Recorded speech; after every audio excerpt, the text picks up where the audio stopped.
Hello everyone, আমার চ্যানেলে আপনাদের সবাইকে স্বাগতম জানাই। কেমন আছেন সবাই? আশা করি ভালোই আছেন। তো আজ আমি আবারও চলে এসেছি নতুন একটি ভিডিও নিয়ে আমার ছাদ বাগানে। আর 3 দিন থেকে এতটা বৃষ্টি হচ্ছে যে আমার ছাদ বাগানে কিছু গাছ লাগাতেও পারছি না, আর তাই আপনাদের সাথে ভিডিও শেয়ার করতে পারছি না। তাই আজ আবার চলে এসেছি আমার ছাদ বাগানে। আর এখনও বৃষ্টি হচ্ছে, তবুও ছাদ বাগানে চলে এসেছি। আর এই দেখুন, আমি কিছু মাটি রেডি করে রেখেছিলাম, এই মাটিগুলো রেডি করে রেখেছিলাম। আর বৃষ্টির জন্য এই মাটিগুলো সব ভিজে গেছে, তাই আমি কিছু গাছও লাগাতে পারছি না। হলে লাগানো যেত, মাঝে মধ্যে বৃষ্টি কমলে এসে লাগাতে পারতাম, কিন্তু এই মাটিগুলো ভিজে যাওয়ার জন্য কিছু লাগাতেও পারছি না। আর পুরোটা ছাদে শুধু জল, এই দেখুন জল জমে আছে পুরো ছাদে। আর এই দেখুন,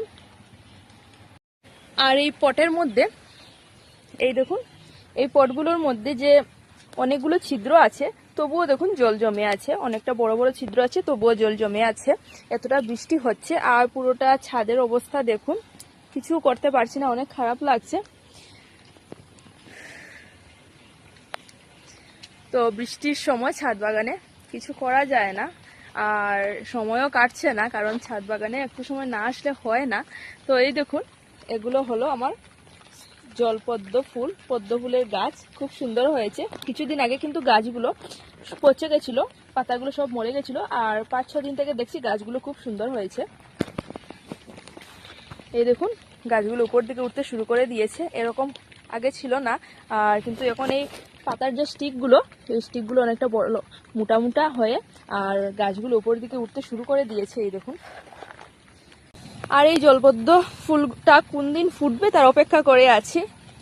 আর এই দেখুন, এই গাছগুলো আমি লাগানোর জন্য অনেক দিন অনেক চেষ্টা করার পর একটি অয়েল ক্যান কেটে তারপর এটার মধ্যে আমি এই পদ্ম ফুলের গাছগুলো লাগিয়েছি। আর তারপর গাছগুলো খুব সুন্দর হয়ে তারপর আবার গাছগুলো পচে গেছিলো, কিন্তু এখন আবারও সুন্দর হয়ে গেছে। আর আমি কখন ফুল ফুটবে তার অপেক্ষা করে আছি, কখন এই গাছগুলোতে ফুল ফুটবে। আর এই দেখুন আমার এই কচু গাছগুলো, তো ছাদের নিচে অনেক কচু গাছ থাকা সত্ত্বেও আমি আমার ছাদ বাগানে কচু গাছ লাগিয়েছি। আর শুধু কচু গাছ লাগাইনি, গাছে এই দেখুন লতিও চলে এসেছে। এই দেখুন, গাছে অনেকগুলো লতি চলে এসেছে। আর আর যে এই দেখুন, এই ছোট ছোট বেগুন গাছের মধ্যে যে বেগুন ধরেছে, এই বেগুনগুলো আমি আজই হারভেস্ট করে নেব। আর এগুলো যদি থাকে তাহলে গাছগুলো তাড়াতাড়ি বড় করতে পারবে না, কারণ এই বেগুনটা বড় করতে গিয়ে গাছের সব এনার্জি নষ্ট হয়ে যাচ্ছে। তাই এগুলো আমি হারভেস্ট করে নেব। এই দেখুন, এখনই আমি হারভেস্ট করে নিচ্ছি। আর গাছের মধ্যে কিছু পরিচর্যাও করতে পারছি না এই বৃষ্টির জন্য। তো বৃষ্টি দিলে কিন্তু গাছে জল দেওয়া লাগে না, বৃষ্টি জল দিয়ে দেয়, কিন্তু কোনো প্রকার খাবার গাছের মধ্যে দেওয়া যায় না, এটাই হলো প্রবলেম। আর এই দেখুন, এই গাছেও আছে বেগুন, এই বেগুনগুলো হারভেস্ট করব। আর পুরোটা ছাদ বাগানের আমার অবস্থাটা দেখুন, পুরোটা ছাদ বাগান অগোছালো হয়ে আছে, এটাকে আর গুছাতেও পারছি না বৃষ্টির জন্য। আর এই বালতিটার মধ্যে আমি এক বালতি মাটি এনে রেখেছিলাম, পুরোটা বালতি জলে ভরেছিল, তাই আমি এটা উল্টে দিয়েছিলাম জলটা পড়বার জন্য। আর এই দেখুন, পুরো ছাদ বাগানের অবস্থা খারাপ হয়ে গেছে, পুরো খারাপ অবস্থা। তো বৃষ্টি কমলে গিয়ে আমি বৃষ্টি কমার পর আমি ছাদে এসে ছাদটাকে পরিষ্কার করব, সুন্দর করব, তারপর আমি আরেকটি ভিডিওতে দেখাবো।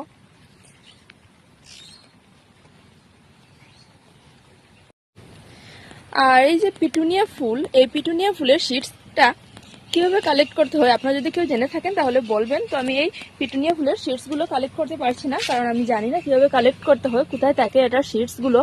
তো আমি অনেক খোঁজাখুঁজির পরও পাইনি এটার সিডস কোথায়।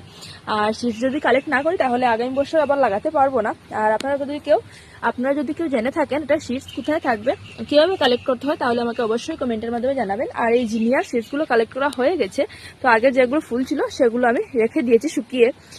আর এই পিটুনিয়ার সিডসগুলো কালেক্ট করা হচ্ছে না।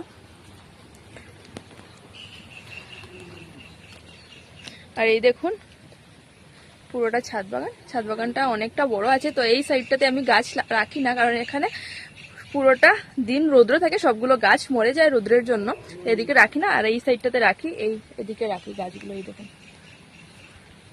আর এখানে একটা ছাতা এনেও রেখেছি। আর এই দেখুন, এখন ছাতা নিয়ে নিয়েছি, বৃষ্টি চলে এসেছে আর পুরোটা মোবাইল আমার ভিজে যাচ্ছে, তাই আমি ছাতা নিয়ে নিয়েছি। আর কি দেখাবো ছাদে, ছাদ বাগানটা আমার পুরোটা জলে পুরো ফ্লাড হয়ে গেছে, ছাদের উপর ফ্লাড হয়ে গেছে জল জমে।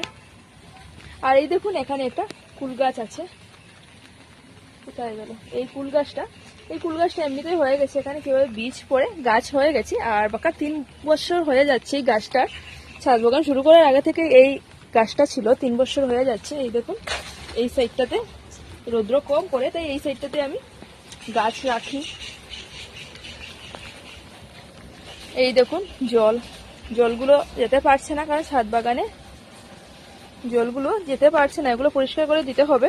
এখন এসেছি পরিষ্কার করে দেবো, তারপরে জলটা যাবে। আর এই দেখুন আমি এখানে লাগিয়েছি এই ধনে পাতাটা, বিলাতি ধনে পাতা। আর এই দেখুন এই পেঁপে গাছটাকেও রিপোর্টিং করতে হবে, কারণ অনেক ছোট গ্রো ব্যাগের মধ্যে এটা হয়ে গেছে। এটা আমি লাগাইনি, এমনিতেই বীজ পড়ে কিভাবে হয়েছে মনে হয় পাখি খেয়ে বীজ ফেলেছিল, আর সেটা থেকে এই গাছটা হয়ে গেছে, অনেকটা লম্বাও হয়ে গেছে। কিন্তু এটাকে এখন রিপোর্টিং করতে হবে, কারণ অনেকটা কম মাটির মধ্যে এই গাছটা আমার লঙ্কা গাছের টবের সাইডে এটা উঠে গেছে। আর এখন এটাকে রিপোর্টিং করতে হবে। তো কিভাবে করবো বুঝতেও পারছি না, কারণ অনেকটা বড় গাছ, আর এখন বৃষ্টির জন্য করতেও পারছি না, আর বড় টবও লাগবে, তাই রিপোর্টিং করতে পারছি না। খুব তাড়াতাড়ি এটাকে রিপোর্টিং করব, আর আপনাদের সাথে শেয়ারও করবো কিভাবে এই পেঁপে গাছটাকে রিপোর্টিং করলাম। আর আমার ছাদের অবস্থা খুবই খারাপ, বৃষ্টিটা বেড়ে গেছে, আর এখন আমি চলে যাব। তো আজকের মতো আমার ভিডিওটা এখানেই থাক, আগামীকাল নিয়ে আসবো নতুন একটি ভিডিও। আর আজকের আমার এই ছাদ বাগানের ভিডিওটা যদি আপনাদের ভালো লাগে, তাহলে আমার ভিডিওটা লাইক করবেন, শেয়ার করবেন, আর কমেন্টের মাধ্যমে অবশ্যই জানাবেন ভিডিওটা কেমন লেগেছে, আমার ছাদ বাগানটা কেমন লেগেছে অবশ্যই কমেন্টের মাধ্যমে জানাবেন। শুধুমাত্র ছাদ বাগানটাকে একটু গুছিয়ে নিলেই সুন্দর হয়ে যাবে। ছাদ বাগানটা অনেকটা অগোছালো হয়েছে, কারণ জানতাম না যে হঠাৎ করে বৃষ্টি চলে আসবে। আমি এগুলো ছড়িয়ে রেখেছিলাম, আর বৃষ্টির জন্য আমি ছাদে কিছু কাজও করতে পারছি না। তো আজকের মতো আমার ভিডিওটা এখানেই থাক, আগামীকাল নিয়ে আসবেন নতুন একটি ভিডিও। আর আজকের আমার এই ভিডিওটা যদি আপনাদের ভালো লাগে, তাহলে আমার পাশে থাকবেন আর আমার চ্যানেলটি সাবস্ক্রাইব করবেন। Happy gardening.